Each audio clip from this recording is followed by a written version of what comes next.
राम राम जी सभी को। कैसे हो सभी? उम्मीद करता हूँ सभी ठीक होंगे, स्वस्थ होंगे। साथियों, आज हम जो क्वेश्चन करेंगे वो 2018 में हरियाणा पुलिस के पेपर में जो क्वेश्चन पूछे गए थे वो क्वेश्चन एक जगह कलेक्ट कर दिए गए हैं। ये क्वेश्चन आपको पीडीएफ की फॉर्मेट में मेरा टेलीग्राम चैनल है जीके बाई मंजीत सिवाल, वहां पर मिल जाएंगे। इन क्वेश्चनों को सोल्व करने से पहले दोस्तों मैं आपसे एक बात साझा करता हूँ। और कौन सी बात है साथियों? आपने पिछले 7-8 महीने से ये ज्यादा चर्चा में सुना होगा। और क्या चर्चा में सुना होगा? काला पानी। साथियों, आपने ये नाम सुना होगा, काला पानी। मैं बात कर रहा हूँ काला पानी विवाद की, ना काला पानी की सजा, जो कि अंग्रेजों के समय में जो यातनाएं, जो सजा दी जाती थी उसे भी कहा जाता था काला पानी की सजा। लेकिन वो काला पानी की सजा जो थी वो भारतीयों को या किसी को भी सजा दी जाती थी, उसको अंडमान में भेज दिया जाता था। तो वहां पर जो यातनाएं दी जाती थी, जो भेज दिया जाता था, वहां की जेल में डाला जाता था, उन्हीं को कहा जाता था काला पानी की सजा। लेकिन साथियों, ये काला पानी विवाद जो है, इसी के साथ आपने नाम सुना होगा लिपुलेख दर्रा। लिपुलेख दर्रा आपने बहुत बार अखबार में पढ़ लिया होगा या न्यूज के अंदर सुना होगा कि लिपुलेख दर्रा जो है, इस लिपुलेख दर्रे से जो हम कैलाश मानसरोवर जाते थे, तिब्बत में कैलाश मानसरोवर, उसको जाने के लिए जो रास्ता है वो लिपुलेख दर्रे से होकर गुजरता है। एक और साथियों आ जाता है लिम्पिया दुर्रा। लिम्पिया दुर्रा साथियों, ये लिम्पिया दुर्रा जो है, ये तीनों नाम आपने अक्सर सुन रखे होंगे और कई दिन से लगातार थोड़ा सा चर्चा का विषय भी रहा था। ये काला पानी विवाद, लिपुलेखा दर्रा और लिम्पिया दुर्रा जो है, ये भारत और नेपाल के बीच विवाद का कारण है। भारत का किस देश के साथ? भारत का पड़ोसी देश है नेपाल, इसके साथ विवाद चल रहा है। और साथियों, विवाद का कारण किस प्रकार से ज्यादा बना है? वैसे तो विवाद बहुत सालों से चलता आ रहा था, लेकिन इस विवाद का कारण असल में निकल के कहां से आया? तो आप सब जानते हैं, वर्तमान के अंदर जो भी रूलिंग पार्टी है, वर्तमान में जो सत्ता में जो सरकार है, बीजेपी सरकार है या नरेंद्र मोदी की जो सरकार है, इस सरकार ने जो अपनी 17वीं लोकसभा के अंदर पूर्ण बहुमत से जो अपनी इसने बहुमत प्राप्त किया था, उसके बाद इसने जम्मू कश्मीर जो भारत का राज्य था और भारत के संवैधानिक इतिहास में साथियों ऐसा पहली बार हुआ है। और क्या पहली बार हुआ है कि कोई राज्य केंद्र शासित प्रदेश बन गया। केंद्र शासित प्रदेश से तो राज्य बहुत सारे बने हैं, लेकिन राज्य से केंद्र शासित प्रदेश जम्मू कश्मीर पहली बार बना है। तो जम्मू कश्मीर का विभाजन कर दिया, एक विभाजन करके जम्मू कश्मीर केंद्र शासित प्रदेश बना दिया और दूसरा विभाजन करके लद्दाख केंद्र शासित प्रदेश बना दिया। यानी जम्मू कश्मीर की 2 फाड़ कर दिया, जम्मू कश्मीर के 2 टुकड़े कर दिए और ये दोनों के दोनों केंद्र शासित प्रदेश बना दिए। दोनों के दोनों जो केंद्र शासित प्रदेश बने थे, 31 अक्टूबर 2019 से इन दोनों ने केंद्र शासित प्रदेश के रूप में काम करना शुरू कर दिया। और जैसे काम करना शुरू हुआ तो 2 नवंबर 2019 को एक नक्शा जारी किया गया था, भारत के द्वारा भी और नेपाल के द्वारा भी बाद में एक नक्शा जारी किया गया था। उस नक्शे में भारत ने इन तीनों को दर्शा दिया और नेपाल ने भी इन तीनों को दर्शा दिया, जो कि कुछ विवाद का कारण रहा था। साथियों, ये विवाद का कारण रहा था, तो अब चर्चा में क्यों है? मैं आज इसकी बात क्यों कर रहा हूं? साथियों, एक क्वेश्चन नोट करना कहीं पर भी कि विश्व का सबसे नवीनतम संविधान कौन सा है? विश्व का सबसे नवीनतम संविधान किस देश का है? नवीनतम संविधान जो है वो किस देश का है? तो साथियों, विश्व का सबसे नवीनतम जो संविधान है वो नेपाल का है। तो नेपाल का संविधान जो है वो विश्व का सबसे नवीनतम संविधान है। तो साथियों, नेपाल का संविधान लागू कब हुआ था? नेपाल का संविधान जो है वो 20 सितंबर 2015 में नेपाल का संविधान जो है ये लागू हुआ था। साथियों, मैं आपको ये बात क्यों बता रहा हूँ, आप ये तय नहीं कर पा रहे होंगे कि मैं आपको ये बात क्यों बता रहा हूँ। यार, नेपाल का जब विवाद का कारण था, संविधान के ऊपर लेके चल गए। साथियों, यही सबसे बड़ा कारण है। और आप जानेंगे कि 20 सितंबर 2015 को नेपाल का संविधान लागू हुआ। इससे पहले नेपाल में राजतंत्र था। नेपाल का संविधान लागू हुआ, इसे नेपाली कॉन्स्टिट्यूशन कहा जाता है, नेपाली संविधान कहा जाता है। नेपाल का संविधान को बने लगभग आज की तारीख में 9 जून आज की तारीख है और 2020 का साल है। 9 जून 2020 को नेपाल के संविधान को बने 5 साल हो चुके हैं। इस 5 साल के दौरान नेपाल के संविधान के अंदर केवल और केवल एक संशोधन हुआ है। नेपाल के संशोधन में केवल एक संशोधन हुआ है। अब दूसरा जो संशोधन है वही दूसरा संशोधन हमने जानना है।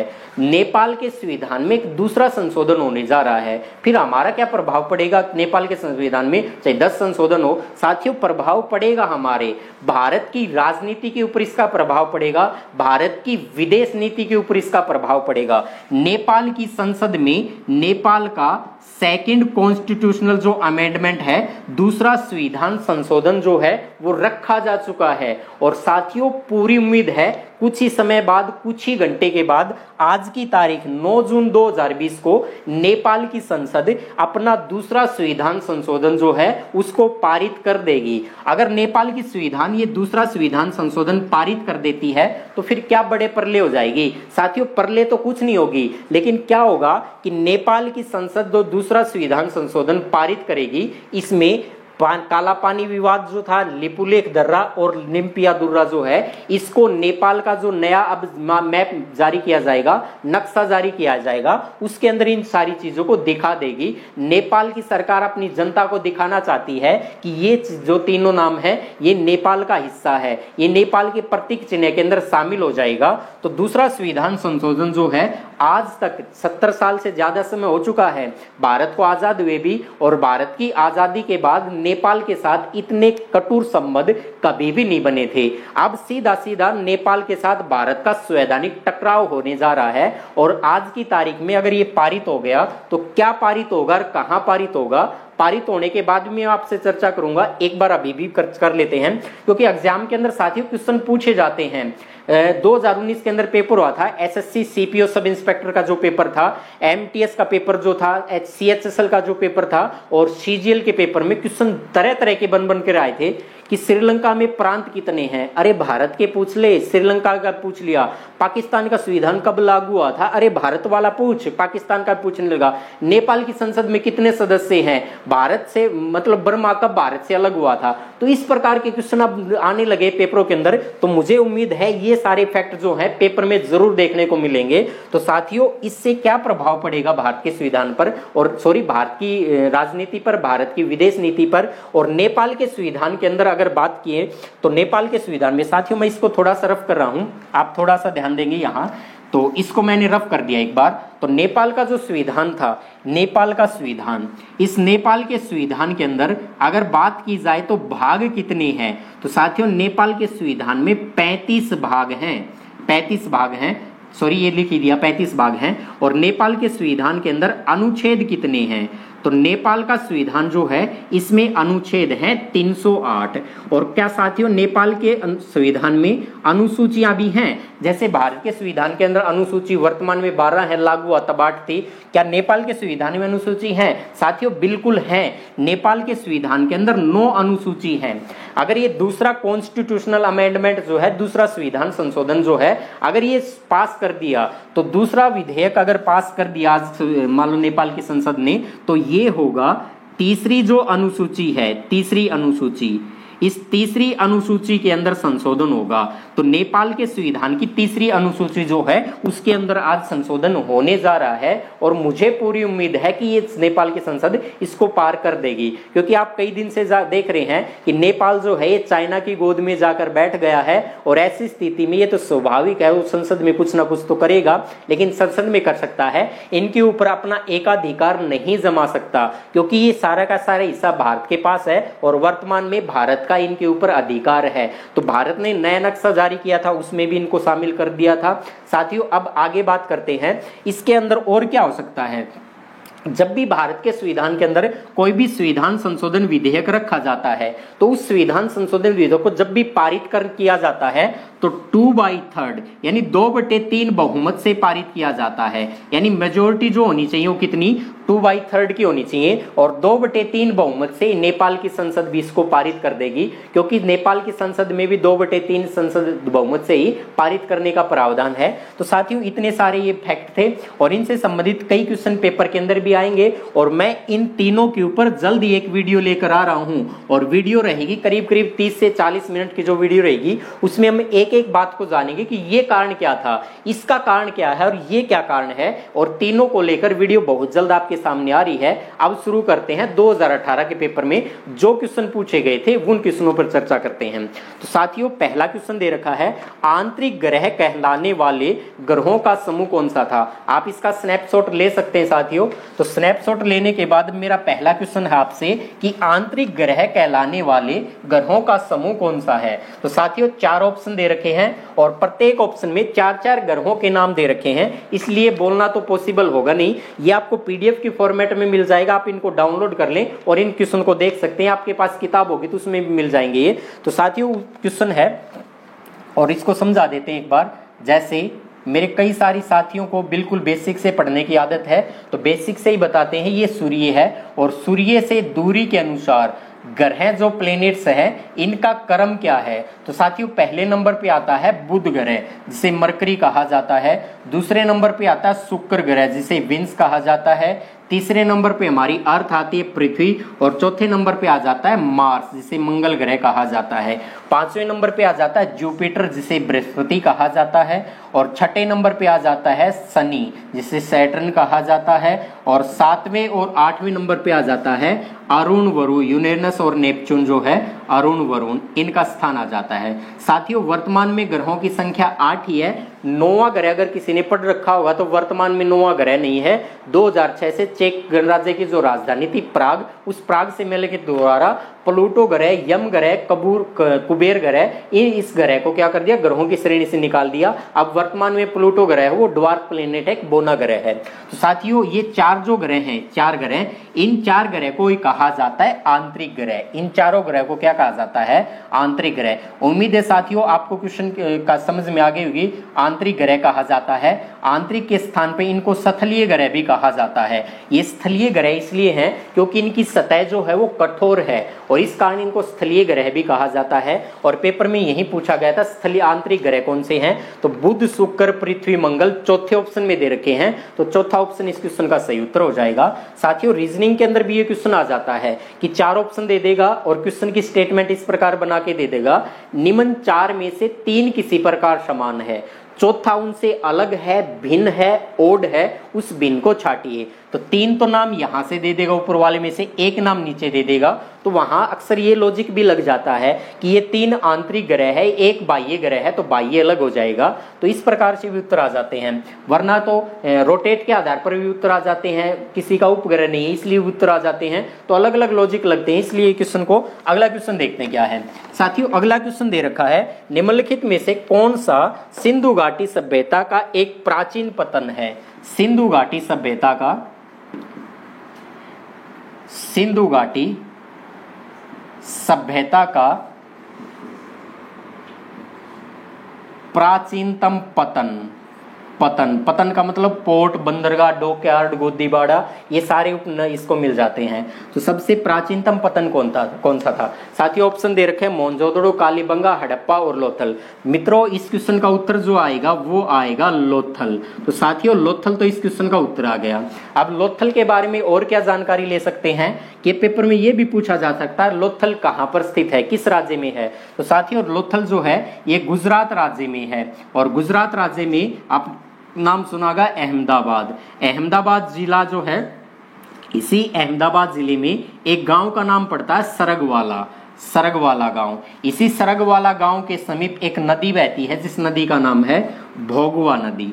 इसी भोगवा नदी के तट के ऊपर स्थित है और कहां स्थित है साथियों, खंबात की खाड़ी। भाई साहब उत्तराज खंबात की खाड़ी में। तो गुजरात राज्य में अहमदाबाद जिले में सरगवाला गांव में भोगवा नदी के किनारे खंबात की खाड़ी में स्थित है। खंबात की खाड़ी इसलिए है कि पेपर में क्वेश्चन पूछ लिया जाता है निम्न में से कौन सा स्थल कच्छ की खाड़ी में स्थित नहीं है, निम्न में से कौन सा स्थल खंबात की खाड़ी में है, खंबात की खाड़ी में नहीं है, इसलिए इंपॉर्टेंट हो जाएगा। साथियों इसकी खोज 1954 के अंदर SR राव के द्वारा की गई थी। तो लोथल की खोज 1954 में की गई थी, किसके द्वारा, SR राव के द्वारा। क्या लोथल को कहा जाता लघु हड़प्पा और लघु मोहनजोदड़ो, लघु हड़प्पा और लघु मोहनजोदड़ो, इसका उपनाम है लघु मोहनजोदड़ो, ये इसी के नाम है। लघु हड़प्पा, लघु मोहनजोदड़ो किसे कहा जाता है? लोथल को कहा जाता है। साथियों, सिंधु घाटी सभ्यता को लेकर मैंने 9 वीडियो बना दी है। सिंधु घाटी सभ्यता जो हिस्ट्री के अंदर टॉपिक है, इंडस वैली सिविलाइजेशन, इसको लेकर मेरी 9 वीडियो आ चुकी हैं और 9 की 9 वीडियो मेरे जिक्के by Manjeet Siwal YouTube channel पर मैंने प्लेलिस्ट बना दी है, आप वहां पर देख सकते हैं। एचएसएससी का जो भी पेपर होगा, एचएसएससी हमेशा याद रखेगी कि सिंधु घाटी सभ्यता से पेपर में क्वेश्चन पूछना है। अगर पेपर में क्वेश्चन पूछना तो 9 वीडियो को जरूर देखना बनता है, तो आप उनको जरूर देख लें। इसको एक मुर्दों का नगर भी कहा जाता है। साथियों, मुर्दों का नगर किसे कहा जाता है? लोथल को कहा जाता है। मेरे कई सारे साथियों को ये पता होगा कि मुर्दों का नगर, अरे वो तो मोहनजोदड़ो कहा जाता। ना साथियों, मोहनजोदड़ो को नहीं कहा जाता। मोहनजोदड़ो को कहा जाता है मृतकों का टीला। मृतकों का टीला, मृतकों का टीला या मृतकों का नगर कहा जाता है। साथियों, प्रेतों का टीला, प्रेतों का नगर, ये कहा जाता मोहनजोदड़ो को, और जबकि मुर्दों का नगर कहा जाता लोथल को, क्योंकि 20 समाधान एक जगह से जो मिले थे, इसी कारण इसे मुर्दों का शहर का नगर कहा जाता है। साथियों, लोथल के बारे में और क्या इंपॉर्टेंट है, मम्मी का मॉडल कहां से मिला था? मम्मी जो मिस्र की विशेषता होती थी, मम्मी का मॉडल कहां से मिला था? लोथल से। 2 राक्षसों, फारस की राक्षसों वाली मुद्रा जो कहां से मिली थी? लोथल से मिली थी। आटा पीसने की चक्की के अवशेष कहां से मिले? लोथल से। साथियों, लोथल जो है, ये जिस प्रकार नगर जो था, नगर और दुर्ग जो थे, ये 2 भागों में विभाजित होता था। इसे दुर्ग कहा जाता था, दुर्ग को एक और नाम मिलता था, इसे गड्डी भी कहा जाता था। ये नगर था, ये पूर्वी टीला था और ये पश्चिमी टीला था। पूर्वी टीला और पश्चिमी टीला एक ही रक्षा प्राचीर से घिरे हुए थे, उस रक्षा प्राचीर को परकोटा कहा जाता था। साथियों, आप वीडियो को वहां भी देख सकते हैं, सिंधु घाटी सभ्यता में और भी सारी बात आपको मिलेंगी। अगला क्वेश्चन देखते हैं, निम्नलिखित में से कौन सा देश महान भौगोलिक रचना भारतीय उपमहाद्वीप में शामिल नहीं है? तो साथियों, भारतीय उपमहाद्वीप में शामिल नहीं है। ऑप्शन दे रखा म्यांमार, पाकिस्तान, बांग्लादेश और भूटान। तो साथियों, इस क्वेश्चन का उत्तर क्या आएगा कि भारतीय उपमहाद्वीप में शामिल नहीं है। भारतीय उपमहाद्वीप में शामिल नहीं है, शामिल नहीं है। तो साथियों, आप इसका उत्तर बताएंगे और मैं ऑप्शन नहीं, मैं केवल वो नाम लिख रहा हूं जो भारतीय उपमहाद्वीप में शामिल हैं। तो भारतीय उपमहाद्वीप में शामिल है नेपाल, भूटान, पाकिस्तान, बांग्लादेश,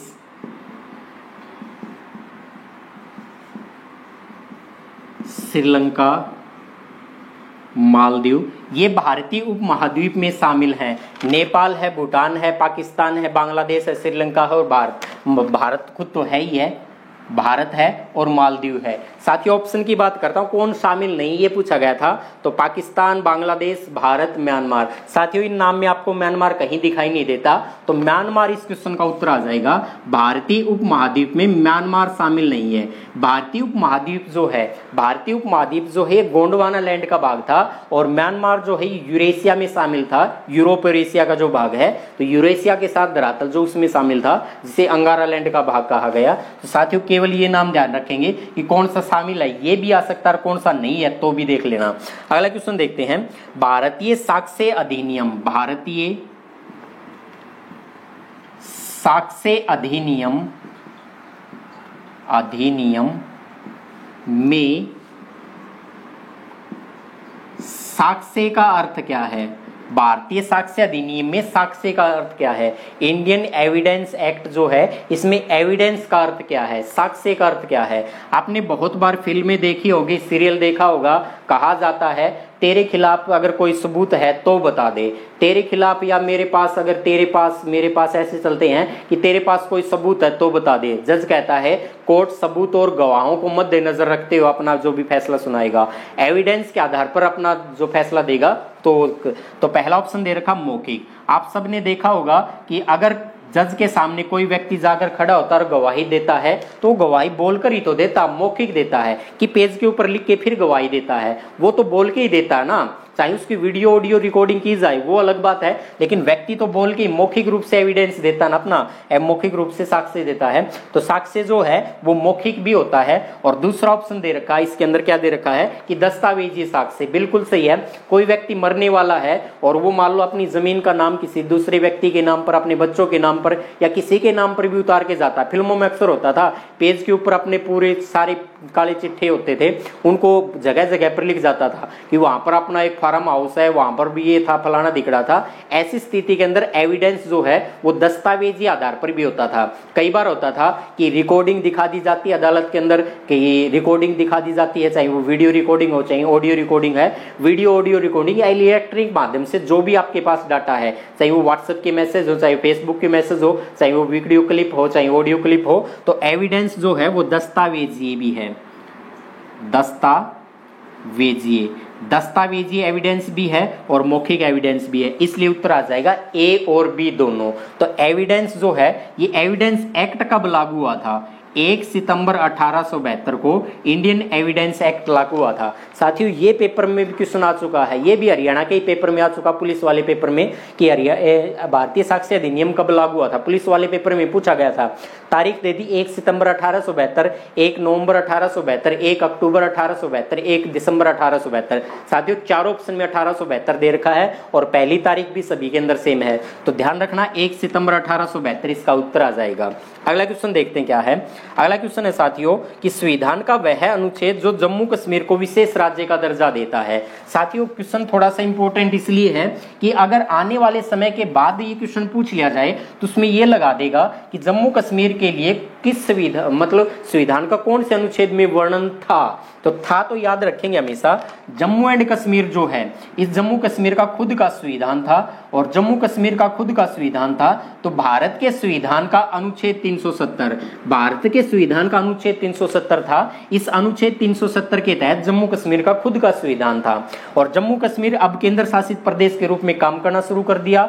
और जम्मू कश्मीर के जो संविधान था उसके ABC 3 बड़े भाग थे। इन 3 बड़े भागों में से ए को छोड़कर बी और सी भाग को खत्म कर दिया गया वर्तमान नरेंद्र मोदी की सरकार के द्वारा, और केवल भाग ए को छोड़ा है। इसमें क्या लिखा हुआ था कि जम्मू कश्मीर भारत का क्या है, अभिन्न अंग है। जम्मू कश्मीर भारत का अभिन्न अंग है, इस बात को केवल और केवल छोड़ रखा है, बाकी सारे प्रावधान खत्म कर दिए। अब जम्मू कश्मीर में भी भारत का संविधान लागू होगा, पहले लागू नहीं होता था।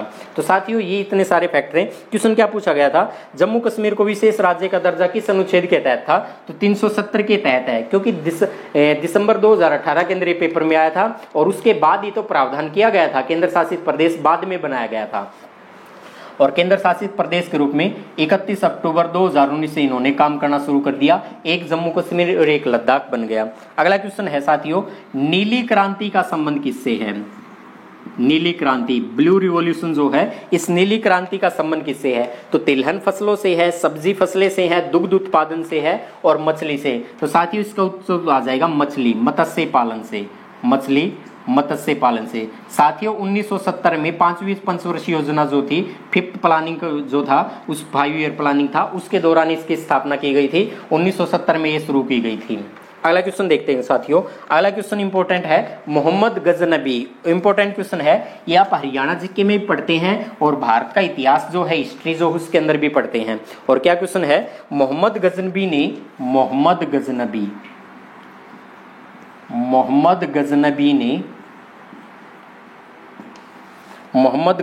ने क्या क्वेश्चन कहा गया, थानेसर पर कब आक्रमण किया था?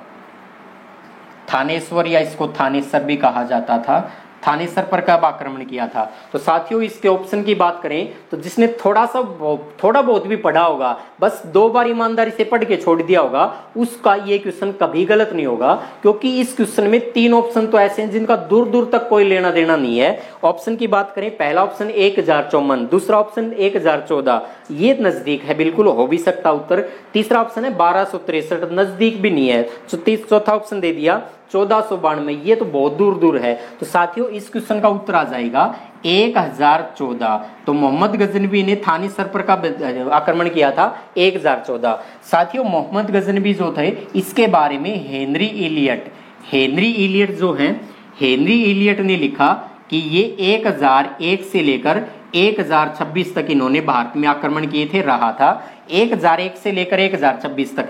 वैसे देखा जाए तो किताब के अंदर 1001 से लेकर 1027 तक ये भारत में रहा था और इस दौरान इसने 17-12 आक्रमण किए थे और 17-12 आक्रमण जो किए थे इसमें इनका 16वां आक्रमण ज्यादा पढ़ा जाता है, पेपर में पूछ लिया जाता है कि सोमनाथ के मंदिर पर उनका आक्रमण जो था, सोमनाथ का मंदिर, इस सोमनाथ के मंदिर पर उनका 16वां आक्रमण था। साथियों इसके बारे में क्वेश्चन और क्या बन सकता है, अगर क्वेश्चन ये पूछ ले भारत पर आक्रमण करने वाला पहला मुस्लिम आक्रमणकारी कौन था, तो पहला मुस्लिम आक्रमणकारी का नाम था मोहम्मद बिन कासिम। पूरा नाम लिख लेना साथियों आप, मोहम्मद बिन कासिम। और अगर पूछ लिया जाए कि पहला तुर्क आक्रमणकारी कौन था, तो पहला तुर्क आक्रमणकारी का नाम था सुबुक्तगीन। सुबुक्तगीन। इसी सुबुक्तगीन की मृत्यु के बाद गजनी की गद्दी पर जो बैठा था वो था मोहम्मद गजनवी। ये मोहम्मद गजनवी जब भारत आया था तो मोहम्मद गजनवी के साथ अल-बरूनी भी भारत आया था। अल-बरूनी, अल-बरूनी के बारे में आप जानते हैं, अल-बरूनी किताब उल हिंद, इसको ऐसे भी लिखा जाता है किताबुल हिंद।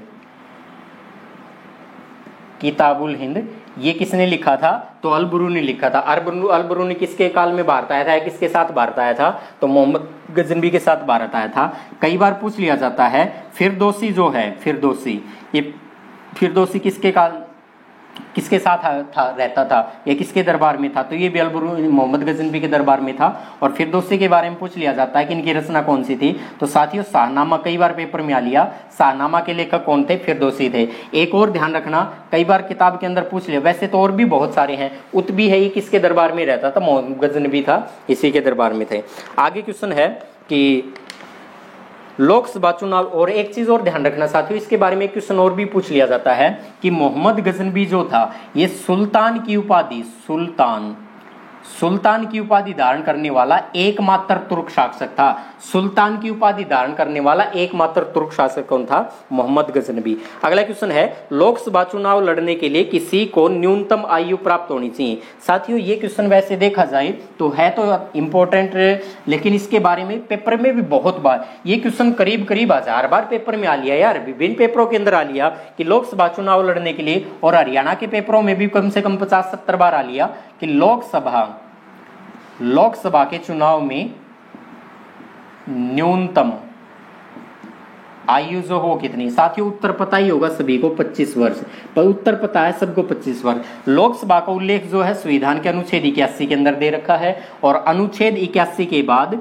लोकसभा अनुच्छेद 84 में किस बात का उल्लेख है साथियों, अनुच्छेद 84 में उल्लेख है इनकी योग्यताओं का, कि लोकसभा का अगर कोई सदस्य बनेगा तो उसके लिए न्यूनतम आयु 25 वर्ष होनी चाहिए, 25 वर्ष। और अगर राज्यसभा का सदस्य है तो उसके लिए न्यूनतम आयु होनी चाहिए 30 वर्ष। और क्या साथियों, ये बी भाग में है अनुच्छेद 84 का बी। उसी प्रकार अनुच्छेद 173 का बी भाग, इस बी भाग में किस बात का उल्लेख है, राज्य विधानमंडल का जो सदस्य बनेगा तो उसके लिए न्यूनतम आयु कितनी होनी चाहिए, तो उसके लिए न्यूनतम आयु, अगर वो विधानसभा का सदस्य बनना चाहता है विधानसभा, तो विधानसभा के सदस्य के लिए 25 वर्ष। अगर विधान परिषद, क्योंकि भारत के गिने चुने राज्यों के अंदर विधान परिषद है, और इसके लिए 30 वर्ष की आयु होनी चाहिए, 30 वर्ष। तो साथियों ये सारे इससे संबंधित फैक्ट थे, और बहुत सारे फैक्ट हो सकते हैं, हमने कई सारे फैक्ट साझा कर रखे हैं। करीब हरियाणा के प्रीवियस ईयर के पेपर सोल्व करने की हमारी 25-30 वीडियो आ चुकी हैं। आप उन वीडियो को जरूर से जरूर देखें, और 25-30 वीडियो में करीब एक पेपर के अंदर 10 से 15 क्वेश्चन होते हैं, तो 20 से 25 वीडियो के अंदर शायद 300 से 400 क्वेश्चन हो गए। 300 प्लस क्वेश्चन के ऊपर हमने 10,000 क्वेश्चन निकाल के रख रखे हैं, तो जरूर एक बार उनको देखें। 2018 के राष्ट्रमंडल खेल पूछा गया था। अगला क्वेश्चन में मंडल, 2018 के राष्ट्रमंडल खेल कहां पर हुए थे, तो साथियों ये हुए थे ऑस्ट्रेलिया में। लेकिन अगर पेपर में अगले में ये पूछ लिया ऑस्ट्रेलिया में कहां पर हुए थे, तो ऑस्ट्रेलिया के एक शहर का नाम है गोल्ड कोस्ट। तो साथियों ऑस्ट्रेलिया के गोल्ड कोस्ट में हुआ था। और क्या बात है साथियों, और इससे संबंधित बात क्या निकल सकती है कि राष्ट्रमंडल खेल जो है, और हरियाणा पुलिस के पेपर में एक क्वेश्चन आया भी था कि राष्ट्रमंडल खेलों में भारत ने कितने पदक जीते थे, तो भारत ने पदक जीते थे टोटल 66, लेकिन ये नहीं पूछा था कितने पदक जीते थे, ये पूछा था कितने गोल्ड मेडल कितने जीते थे। तो साथियों गोल्ड मेडल 26 जीते थे, और ये हरियाणा पुलिस वाले पेपर के अंदर ये क्वेश्चन आ भी चुका है। उसके बाद सिल्वर मेडल 20 जीते थे भारत ने, ब्रॉन्ज मेडल भी 20 जीते थे, यानी गोल्ड मेडल स्वर्ण पदक 26 जीते थे, रजत पदक 20 जीते थे और कांस्य पदक 20 जीते, टोटल हो गए 66। अगर ये पूछ लिया जाए प्रत्येक 4 साल के बाद होते हैं तो अगला 2022 में कहां पर होंगे, तो साथियों अगले 2022 में होंगे इंग्लैंड में। इंग्लैंड में होंगे। इंग्लैंड में कहां पर होंगे, इंग्लैंड में होंगे बर्मिंघम में। तो पहला अगर ये पूछ ले पहला राष्ट्रमंडल खेल कब हुआ था, तो साथियों इसकी स्थापना तो हुई थी 1926 के अंदर। पहला राष्ट्रमंडल खेल हुआ था 1930 में कनाडा के हैमिल्टन में। क्या भारत ने पहले राष्ट्रमंडल खेलों में भाग लिया था? साथियों बिल्कुल नहीं लिया। पहले राष्ट्रमंडल खेलों में भारत ने भाग नहीं लिया, तो भारत ने फिर किस राष्ट्रमंडल खेल में भाग लिया था? दूसरे नंबर के राष्ट्रमंडल खेल हुए थे 4 साल के बाद 1934 में इंग्लैंड में हुए थे, लंदन में हुए थे, उनमें भारत ने भाग लिया था। साथियों अगला क्वेश्चन देखते हैं और लास्ट क्वेश्चन है, संसद में विधेयक की प्रस्तुति के संबंध में निम्नलिखित में से कौन सा गलत है? गलत बताना साथियों इसने। तो पहला ऑप्शन दे दिया, वित्त विधेयक सर्वप्रथम संसद के किसी भी सदन में प्रस्तुत किया जा सकता। देखते हैं साथियों ये ठीक होगा गलत। अगला ऑप्शन दे रखा, सभी विधेयकों के लिए राष्ट्रपति का अनुमोदन अनिवार्य है। ये बिल्कुल सत्य है साथियों। सभी विधेयक, जब तक किसी भी विधेयक पर राष्ट्रपति अपनी सहमति नहीं देगा तब तक वो विधेयक कभी भी कानून नहीं बन पाएगा। राष्ट्रपति की स्वीकृति से पहले वो विधेयक, वो बिल है, वो बिल ही रहता है, स्वीकृति के बाद ही कानून बन पाता है। तो ये तो बिल्कुल सत्य है। तीसरा ऑप्शन है, वित्त मंत्री विधेयक लोकसभा में प्रस्तुत करते हैं। साथियों बिल्कुल सही है, वित्त मंत्री विधेयक को क्या लोकसभा में प्रस्तुत करते हैं? विधेयक को लोकसभा में प्रस्तुत करते हैं, वित्त मंत्री विधेयक, ठीक है। चौथा ऑप्शन दे दिया, विधेयकों के संबंध में असहमति का संसद के संयुक्त सदन के माध्यम से सुलझाया जा सकता है। बिल्कुल सत्य है। अगर एक सदन पास कर दे और दूसरा सदन पास ना करे तो दोनों की ज्वाइंट सेशन बुला लिया जाता है और ज्वाइंट सेशन की अध्यक्षता लोकसभा स्पीकर करता है और इस माध्यम से क्या दे दिया, माध्यम से सुलझाया जा सकता है। बिल्कुल सही है साथियों। और इसका पहला ऑप्शन जो दे रखा था वही इसका उत्तर हो जाएगा कि संसद के किसी भी सदन में प्रस्तुत किया जा सकता है। साथियों मैं यहां से लिख रहा हूं एक बार, जो भी विधेयक होता है, वित्त विधेयक और एक धन विधेयक। साथियों वित्त विधेयक और धन विधेयक जो हैं, ये वित्त विधेयक, धन विधेयक, ये हमेशा और हमेशा लोकसभा में रखा जाता था। और पहले ऑप्शन के अंदर दे रखा था ये संसद के किसी सदन में रखा जा सकता है। तो संसद का सदन तो राज्यसभा भी तो है, राज्यसभा के अंदर इंट्रोड्यूस नहीं किया जाता। लेकिन इसका ये भी कतई मतलब नहीं है कि राज्यसभा में ये जाता ही नहीं है। लोकसभा पास करती है, राज्यसभा में केवल और केवल दिखाने के लिए जाता है। राज्यसभा ना तो उनके ऊपर कोई अमेंडमेंट कर सकती, ना उनको रोक सकती है। तो ऐसी स्थिति के अंदर अगर कोई विधेयक है तो जिसका संबंध वित्त विधेयक से, जिसका संबंध धन विधेयक है, क्योंकि ये दोनों का संबंध जनता से है। जनता के ऊपर टैक्स लगाना है, जनता के ऊपर कोई नया इंट्रोड्यूस करना कोई टैक्स को, या पहले से कोई टैक्स लग रहा है उसकी दर कम करनी है, ज्यादा करनी है, किसी टैक्स को खत्म करना है, तो उसका संबंध जनता से है। जनता का सदन कौन सा? लोकसभा है। धन विधेयक जो है, इस धन विधेयक के बारे में संविधान का अनुच्छेद 110 के अंदर इसका प्रावधान किया गया है, इसको परिभाषित भी किया गया है। इसका कुछ बता हुआ भाग है अनुच्छेद 117 के अंदर परिभाषित किया गया है और अनुच्छेद 117 में वित्त विधेयक को भी परिभाषित किया गया है। उम्मीद करता हूं साथियों आपको ये वीडियो पसंद आई होगी। अगर वीडियो पसंद आई है तो इसको लाइक और शेयर करना बिल्कुल ना भूले। आज के लिए इतना ही। जय हिंद, जय भारत, जय हरियाणा, जय हरियाणवी।